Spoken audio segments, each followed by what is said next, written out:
ठेस वागीने मां बोलायो, आंख भराईने मां बोलायो, आह નીકળીને मां बोलायो, प्रेम थयो ने मां बोलायो। मां शब्दमां ज आखी दुनिया समाई जाय छे। मां ए बलिदाननी प्रतिकृति छे अने ए ज छे આજની સૌંદર્ય। ફ્રેન્ડ્સ, સૌંદર્યના આજના પ્રથમ પડાવમાં આપણી સાથે છે રાજીકાબેન કચેરિયા અને જે આજે આપણને માહિતી આપશે કે કયા ડ્રેસ પહેરવાથી આપણા વ્યક્તિત્વને આકર્ષક અને સુંદર બનાવી શકાય છે। તો ચાલો નિહાળીએ ને આજના પ્રથમ સેગમેન્ટને।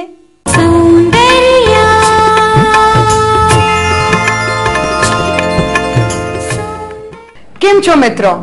આપણા પહેલા સેગમેન્ટમાં જોયું હતું કે આપણા વાળના કેર કેવી રીતે કરવાનું, એના પછી સ્કિન કેરના સેગમેન્ટ હતા અને જે ત્રીજું સેગમેન્ટ હતા એ આપણા મેનિક્યોર અને પેડિક્યોરના હતા।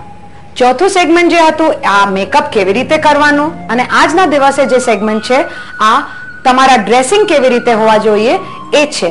હવે ફ્રેન્ડ્સ, કદાચ તમારા પાસે ધારો કે 4 થી 5 જ ડ્રેસ કદાચ તમારી પાસે હોય, પણ એ તમે કેવી રીતે મિક્સ એન્ડ મેચ કરી શકો, એ તમે મિક્સ એન્ડ મેચ કરો તો તમારી પાસે 8 થી 10 ક્લોથ્સ થઈ જશે। તમારી પાસે લાંબુ કુર્તા હોય તો તમે જીન્સ સાથે પહેરી શકો, તમે લાંબુ કુર્તા અગેન ચૂડીદાર સાથે પહેરી શકો, તમારી પાસે શોર્ટ ટોપ હોય તો તમે એને ટ્રાઉઝર સાથે પહેરી શકો, એ તમે શોર્ટ ટોપ તમારા સલવાર સાથે પણ પહેરી શકો, પણ તમે જે વસ્તુ તમે પહેરો તમારા એક સ્ટાઇલ સ્ટેટમેન્ટ હોવી જોઈએ જેમાં તમારા વ્યક્તિત્વ અથવા કે તમારી પર્સનાલિટી દેખાય। સો ફ્રેન્ડ્સ, લેટ્સ ચૂઝ કે અમી માટે કેવી રીતે આપણે ડ્રેસિંગ લઈએ। અમીના ફિગર બહુ જ સારા છે તો એમાં બહુ જ એને તકલીફ નથી। અમીના જે ડ્રેસીસ છે એ વધારે ફિટિંગ હોવા જરૂરી છે સો દેટ અમીના ફિગર વધારે બધાને જોવા ગમે અને એના પણ ફિટિંગ ડ્રેસિંગ એને ગમે। તો અમીના જે આજે આપણે એ જે એના પાસે બ્રાઇટ રેડ શર્ટ છે એ એના ટ્રાઉઝર્સ સાથે પણ એ મેચ કરી શકે। એ અમી એના પાસે એક બહુ સરસ જીન્સ છે જે ફ્લેર વાળો છે એને સાથે પણ એ મેચ કરી શકે। તો એને પાસે પહેલા જો એક કોમ્બિનેશન હતા અને એના પછી અમી પાસે બીજું કોમ્બિનેશન થઈ ગયો અને અમી કેન મિક્સ એન્ડ મેચ। અમી પાસે એક કુર્તો પણ છે, અમી આ કુર્તો આ જીન્સ સાથે મેચ કરી શકે, એના 4th ડ્રેસ થઈ ગયા છે અને અમી એક સેમ જ કુર્તાને એક સલવાર સાથે અથવા ચૂડીદાર સાથે મેચ કરી શકે। તો અમી પાસે એટલું બધું ડ્રેસ થઈ ગયા છે કે 3 થી 4 માંથી તમારે 8 થી 9 તમે કેવી રીતે મિક્સ મેચ કરી શકો। આ પણ અમી પાસે બહુ જ સરસ ટોપ છે, એ Ami can match it with long skirt. એના પાસે કદાચ ગ્રીન કે રેડ સ્કર્ટ હોય તો અમી એને સાથે પણ મેચ કરી શકે। કદાચ ટ્રાઉઝર્સમાં if she feels like wearing this with trousers તો એમાં એના કટ વધારે ઊંચું હોવા જોઈએ ત્યારે એ મેચ કરી શકે, ધેર ઇઝ નો પ્રોબ્લેમ। તો એવી રીતે તમે તમારા જે ડ્રેસિંગ છે એ મિક્સ એન્ડ મેચ કરી શકો છો। હવે અમી પાસે જે થોડુંક જ્વેલરી છે એ તમે બ્રેસલેટ કલરફુલ છે, ઇયરિંગ્સ છે, એની પાસે બહુ બધું જ્વેલરી નથી પણ જે છે બહુ કલર સાથે છે તો એ કઈ પણ વસ્તુ સાથે એ મેચ કરી શકે છે। તો એના મતલબ એ છે દોસ્તો કે તમારી પાસે જે ઓછી વસ્તુઓ છે એના સાથે તમે વધારે કેવી રીતે ફાઇન અને સ્માર્ટ લાગી શકો છો। તો આપણે જોઈ લઈશું અમી કેવી રીતે લાગે છે આ ડ્રેસીસમાં।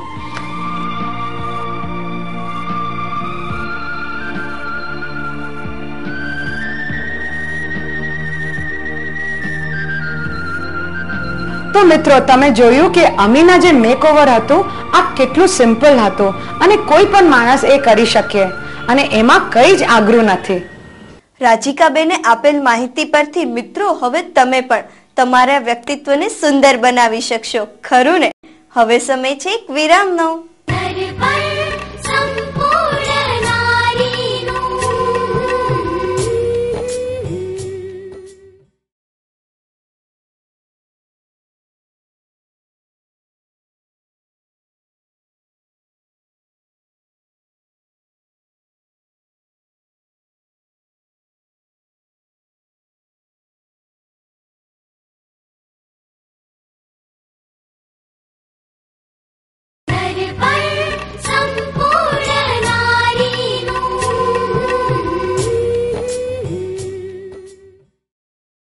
વિરામ બાદ આપ સૌનું ફરી એકવાર સૌંદર્યમાં હું માનસી સ્વાગત કરું છું.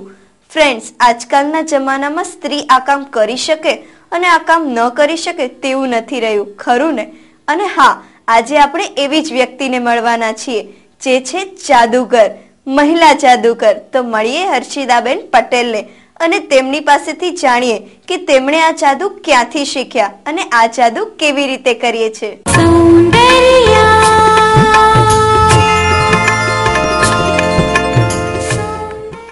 મિત્રો, જાદુની વાત થાય ને તો દરેકની આંખમાં ચમક આવી જાય છે અને એમાંય જો લેડી મેજિશિયન હોય તો એક એટ્રેક્શનનું કેન્દ્ર બની જાય. આજે પણ આપણી વચ્ચે એક લેડી મેજિશિયન છે, હર્ષિદાબેન પટેલ. નમસ્તે હર્ષિદાબેન. નમસ્તે. હર્ષિદાબેન, તમે સૌથી પહેલા મને એ બતાવો કે લેડી મેજિશિયન તરીકેની કારકિર્દી કેમ પસંદ કરી? લેડી મેજિક આમ તો કોઈ મેજિશિયન બનવાની તો કોઈ એવી ઈચ્છા જ નથી કે બનીશું, કારણ કે નાનપણથી મારા બ્રધર મેજિશિયન હતા મોટા, અને એ બધું મેજિક શીખતા હતા. અને મને નાની હતી ત્યારે શીખવા હું ભણતી હતી ને સાથે હું મેજિક શીખતી હતી. અને એ પછી ભાઈ બી મારા ખૂબ ભણ્યા છે અને એમને M.Com કર્યું, મેં MA કર્યું, અને ભણવાની સાથે અમે મેજિક શીખતા હતા બંને. અને પછી આ એક કહેવાય ને કે એક શોખ હતો અમને બંને. આ શોખ અમને ધંધામાં પરિણમ્યો. અને અત્યારે ભાઈની સાથે બી હું મેજિક શો કરું છું. મારા ભાઈનું નામ તો S. કુમાર ઝા, જે ગુજરાત લેવલ ઉપર એમનું નામ છે. અને એમની સાથે રહીને એ જે મારા ગુરુ ગણો કે જે ગણો બધું એ જ છે.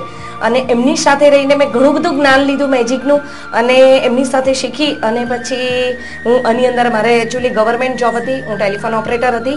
અને એ મારા ભાઈ બી બોમ્બે રિઝર્વ બેંકમાં હતા. પછી અમે બંને જોબ છોડી અને આ ધંધાને અમે એક વ્યવસાય બનાવી દીધો. અને અત્યારે અમે આમાં ખૂબ પ્રગતિ કરી છે અને ઘણા બધા મેજિક શો કરી અને અમે ખૂબ અત્યારે આગળ વધ્યા છે એની અંદર.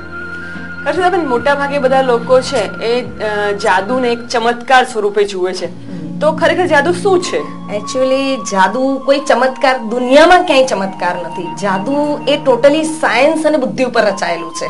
આજે જાદુ આમ જોવા જઈએ તો જાદુ કલા આપણા ગુજરાતના રોડ ઉપરના મદારીઓની કલા છે. જ્યારે પહેલાના સમયમાં મદારીઓ રોડ ઉપર આવું બધું જાદુ કરતા હતા અને બધા બાળકોને ભેગા કરી અને એ લોકોને મનોરંજન પૂરું પાડતા હતા.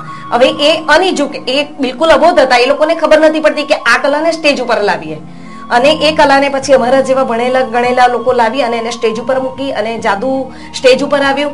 અને જાદુ એ ટોટલી હાથ સફાઈ. જ્યારે મદારીઓ લોકો કરતા હતા એ હાથ ચાલાકીથી બધું કરતા હતા, પણ જ્યારે સામેની વ્યક્તિ જોવે તેને ચમત્કાર લાગે.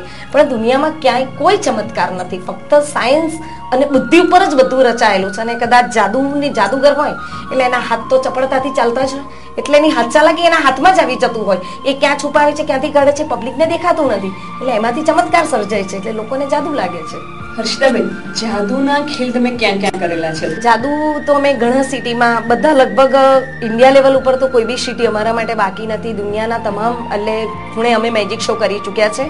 આજે બોમ્બે, પુના, દિલ્હી, અમદાવાદમાં તો રેગ્યુલર અમારા મેજિકના શો, બર્થડેમાં તો અમારી માસ્ટરી છે મેજિકમાં. અમદાવાદમાં ક્યાંય બી મેજિક શો હોય તો S. કુમારનો જ મેજિક શો હોય, ને એમની સાથે હું ને ભાઈ બંને સાથે જ મેજિક શો કરીએ છીએ. અને અમદાવાદ અમારું મેન્યુફેક્ચરિંગ બી છે કે અમે પોતે જ બધું મેજિક બનાવીએ છીએ અને અમે પોતે જ બધું બાળકોને શીખવાડીએ છીએ, પ્લસ અમે મેજિક શો બી કરીએ છીએ. એટલે અમારું મેજિકમાં તો કોઈ સિટી બાકી નથી. એ ઉપરાંત બોમ્બેની અંદર કોઈ બી ફિલ્મ સ્ટાર લગભગ બાકી નથી રહ્યા કે જેને અમે મેજિક નથી શીખવ્યું ને મેજિક નથી આપ્યું. કદાચ એને મેજિકની જરૂર પડે તો એને અમદાવાદ અમારો જ કોન્ટેક્ટ કરવો પડે. હર્ષિદાબેન, તમે કોઈ એવી ફિલ્મો યાદ છે કે જેમાં તમારા જાદુ ગયા હોય, પ્રખ્યાત થયા હોય? ઘણી ફિલ્મ. તો રામલખન પિક્ચરમાં અનિલ કપૂરને જાદુ આપ્યું છે. એ કદાચ જાદુ હું તમને અહીંયા બતાવીશ પણ ખરી. એ જે અમે રામલખનમાં આપ્યું છે અનિલ કપૂરને. પછી યશ બોસમાં શાહરુખ ખાનને બી અમે મેજિક શીખવ્યું છે. પછી એક ફૂલ 3 કાંટે, જ્યારે હું બોમ્બેમાં એક્ઝિબિશનમાં હતી ત્યારે સ્પેશિયલ કાદર ખાન મારી પાસે આ મેજિક શીખવા માટે આવ્યા હતા. અને એક ફૂલ 3 કાંટેમાં બી એમને મેજિક બતાવ્યું છે અને મારી પાસેથી જ મેજિક શીખીને લઈ ગયા છે. એટલે એવા ઘણા બધા પિક્ચર છે કે જેમાં એક એક એમને મેજિકની જરૂર પડે તો મારી પાસે આવે. એ ઉપરાંત ઘણી સિરિયલોમાં બી અમારું મેજિક ગયું છે. સિરિયલોના નામ તો મને બહુ આઈડિયા નથી, પણ અમારે ત્યાં બોમ્બેની અંદર જ્યારે હું એક્ઝિબિશનમાં જાઉં ત્યારે સિરિયલના એ લોકો ફરતા ફરતા મારા સ્ટોલની મુલાકાત લે ત્યારે એ જરૂર મારી પાસે આ મેજિક લઈને કે અમે અમારા સિરિયલમાં બી આ રીતે અમે બાળકોને આવું બધું શીખવીશું એમ કે. એટલે ઘણા બધા મેજિક અમારી પાસેથી લઈ ગયા છે. હર્ષિદાબેન, અમારા દર્શકોને તમે કોઈ જાદુની નાની મોટી આઈટમ કરીને બતાવશો? હા, બતાવીશું ને. હવે આમાં શું છે કે આ બધું અમે બાળકોને બી શીખવીએ છીએ, ઇવન મોટાને બી મજા આવે. જો આવી બધી અમારી પાસે બાળકોને મેં મેજિક છે, આ બધું ટોટલી સાયન્સ ને બુદ્ધિ ઉપર થાય છે. પહેલું તો આને ક્યારે જાદુ નહીં માનવાનું કે આ બધું જાદુથી થાય છે. આ બધું ટ્રીક સાયન્સ બુદ્ધિ ઉપર બધું વર્ક થાય છે. સામેની વ્યક્તિને જ્યારે બાળકોને આ બધું જ્યારે શીખે તો એકબીજાને મેજિક કરીને બતાવી શકે કે આ રીતે આ ગ્રીન કલરનું મારી પાસે ફૂલ છે, કાગળની અંદર કંઈ નથી. આપણે ખાલી મેજિક કરીશું ને તો આખો કલર ચેન્જ થઈ જાય છે. હા, પછી આપણે એને બતાવીએ છીએ કે મારી પાસે ઓરેન્જ કલર છે. હવે એને બી એની અંદર આપણે પાસ કરીને બતાવીએ છીએ કે આની અંદર કશું નથી. આપણે ખાલી મેજિક કરીશું તો આખો પાછો કલર ચેન્જ થઈ જાય છે. કાગળની અંદર કંઈ નથી કહીએ. એટલે બાળકોને આની અંદર ખૂબ જ આવા બધા મેજિક અમે બાળકોને શીખવીએ છીએ. અને લોકોમાંથી જ્યારે બાળક નાનપણથી આ બધું શીખે તો એનામાં અંધશ્રદ્ધા દૂર થાય છે.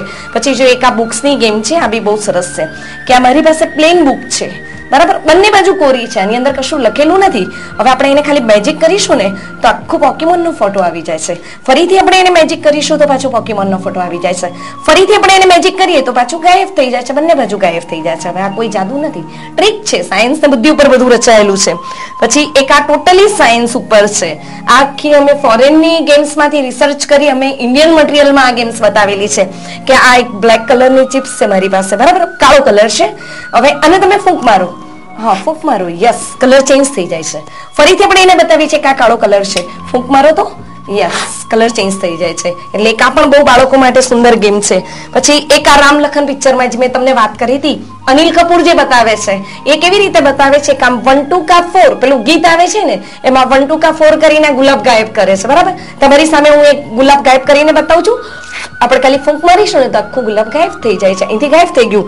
ફરીથી આપણે આ રૂમાલ એની ઉપર આપણે એની ઉપર ઢાંકી દઈએ છીએ, ફૂંક મારો તો તમે, યસ યસ, કામ, તો આખું ગુલાબ પાછું આવી જાય છે. એટલે આવું બધું અમે બાળકોને અને મોટા બધાને, મેજિક તો બધાને જ ગમે, અમે બધાને આ રીતનું મેજિક શીખવાડીએ છીએ. અને આપણા ભારત દેશની જે 80% પબ્લિક અંધશ્રદ્ધામાં ડૂબેલી છે એ લોકોની અંધશ્રદ્ધા અમે નાનપણથી બાળકોને જ્યારે આપીએ, નાનપણથી બાળકોમાં અંધશ્રદ્ધા દૂર થાય છે. મિત્રો, મને ખબર છે કે તમને હર્ષિતાબેન સાથેની મુલાકાત જરૂરથી ગમી જશે. આગળ વધતા પહેલા લઈ લઈએ એક બ્રેક.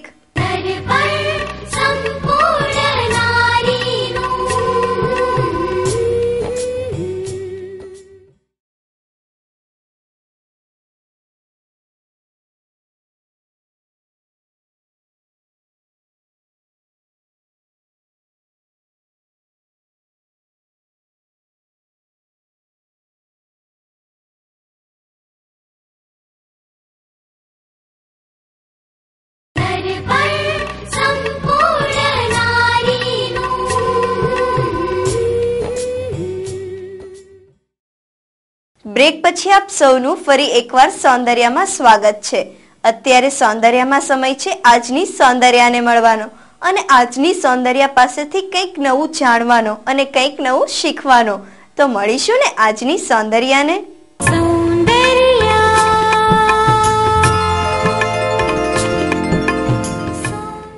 ફ્રેન્ડ્સ, સૌંદર્યમાં આજે આપણે છીએ જયશ્રીબેન શાહના ઘરે. નમસ્તે જયશ્રીબેન. નમસ્તે. જયશ્રીબેન, તમારું રૂટીન શું છે? રૂટીનમાં તો એમ છે કે આપણે સવારે રોજ ઉઠીને પહેલાં તો લેડીઝને આપણા રસોઈનું જ કામ હોય એટલે એ કામ પતાવી અને પછી મને દરરોજ જે મારો એક નિયમ છે કે મહાદેવજીના મંદિરે દર્શન કરવાનો. એટલે હું પછીથી દર્શન કરવા માટે જાઉં છું અને પછી થોડું ઘણું ઘરનું કામ પતાવીને પછી બપોર પછી હું જે મેરેજ બ્યુરો ચલાવું છું તો એ મેરેજ બ્યુરોનું કામકાજ મારું 1-2 વાગ્યાથી શરૂ થાય તો સાંજે 6 વાગ્યા સુધી હોય ને પછી સાંજે પાછું મારા હસબન્ડ આવે એટલે પછી આપણી રૂટીન લાઈફ પાછી ચાલુ થાય એ પ્રમાણે. જયશ્રીબેન, તમે વાત કરી કે તમે રોજ મંદિરે જાઓ છો, તો એના પાછળનું કારણ શું છે? મંદિરે જવા પાછળ તો ઈશ્વર તરફની આપણી અતૂટ શ્રદ્ધા. આપણે જો સવારમાં એકવાર ભગવાનના દર્શન કરી લઈએ, સાચા દિલથી એનું નામ દઈ દઈએ તો આખો દિવસ આપણો શાંતિમય પસાર થાય છે. આપણે કોઈ પણ ગમે એવી મુશ્કેલી આવે તો આપણે ડિપ્રેસ નથી થઈ જતા. આપણને એક વિશ્વાસ રહે છે કે મારી સાથે મારો ઈશ્વર તો છે જ. તમે કોઈ ઉપવાસ એકટાણા કરો છો? કરું છું, એટલા બધા નહીં પણ કરું. 11 કરીએ, સોમવાર કરીએ, એ પ્રમાણે. એટલે સ્પેશિયલી 11 કે ઉપવાસનો કરવાથી શું ફાયદો થાય? એક તો આપણને ફિઝિકલી બી ફાયદો થાય જ કે આપણે જે રોજ જે ખાતા હોઈએ અને આપણા પેટને આપણે જે તકલીફ પડતી હોય એમાંથી એને થોડું મુક્તિ મળે અને આપણું સ્વાસ્થ્ય વધારે સારું રહે. અને બીજું આપણી ધાર્મિક ભાવના પણ ખરી એની પાછળની. જયશ્રીબેન, તમે વાત કરી કે તમે મેરેજ બ્યુરો ચલાવો છો, તો એ ચલાવવાની શરૂઆત ક્યારથી કરી? હું લગભગ 4 વર્ષથી મેરેજ બ્યુરોનું કામકાજ કરું છું. એટલે તમે એકલા જ કરો છો કે કોઈની સાથે કરો છો? ના, હું એકલા જ કરું છું, મારી રીતે જ ચલાવું છું.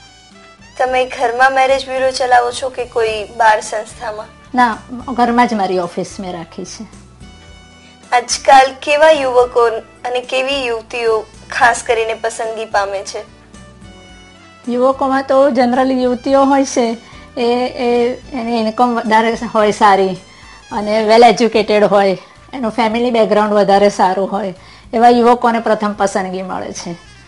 સામાન્ય રીતે છોકરીઓ એટલે જે યુવતીઓ હોય છે એ છોડવાની બાબત જો આવે કશું તો થોડું દેખાવમાં સમાધાન કરવા માટે તૈયાર હોય છે. એટલે એને વેલ એજ્યુકેટેડ અને વેલ અર્નિંગ કરતો છોકરો જલ્દી પસંદ થઈ જાય છે. અથવા તો પછી એનો પોતાનો બિઝનેસ હોય એવા છોકરાઓની પસંદગી યુવતીઓ પહેલા કરે છે. એ પ્રમાણે યુવકોની બાબતમાં શું છે? યુવકોની બાબતમાં થોડું એનાથી ઊંધું છે. એ લોકો દેખાવને વધારે મહત્વ આપતા હોય છે અને એની સાથે સાથે એ લોકોને પણ કામ કરતી લેડી હોય, સર્વિસ કરતી ને એજ્યુકેશન વાળી હોય તો એ ફર્સ્ટ પ્રેફરન્સમાં લે છે. એ લોકો એ પ્રમાણે હોય છે. તમે મેરેજ બ્યુરોમાંથી જે ઇન્કમ મેળવો છો એ તમે ઘરમાં પણ આપો છો? ના ના. તો એ ઇન્કમનું તમે શું કરો છો? હું મારી રીતે વાપરવા હોય તો વાપરું, નહીં તો પછી જમા થાય. તમે વાપરવાના હોય તો ક્યાં વાપરો? Naturally ornaments. તમને કેવા પ્રકારના ઓર્નામેન્ટ્સનો શોખ છે? મને ગોલ્ડ અને ડાયમંડ બંનેનો શોખ છે. ડાયમંડ્સમાં ખાસ કરીને કંઈ સ્પેશિયલ? ડાયમંડ્સની સાથે મને એની સાથે બીજા કલર સ્ટોન હોય તો એનું મેચિંગ વધારે ગમે છે. અને હમણાં હાલમાં કોઈ તમે ગોલ્ડન જ્વેલરી ખરીદી હોય એવું કંઈ? હા, મેં બેંગલ્સ ને ઇયરિંગ્સ ને બધું ખરીદ્યું, પણ ખાસ નહીં એટલું બધું.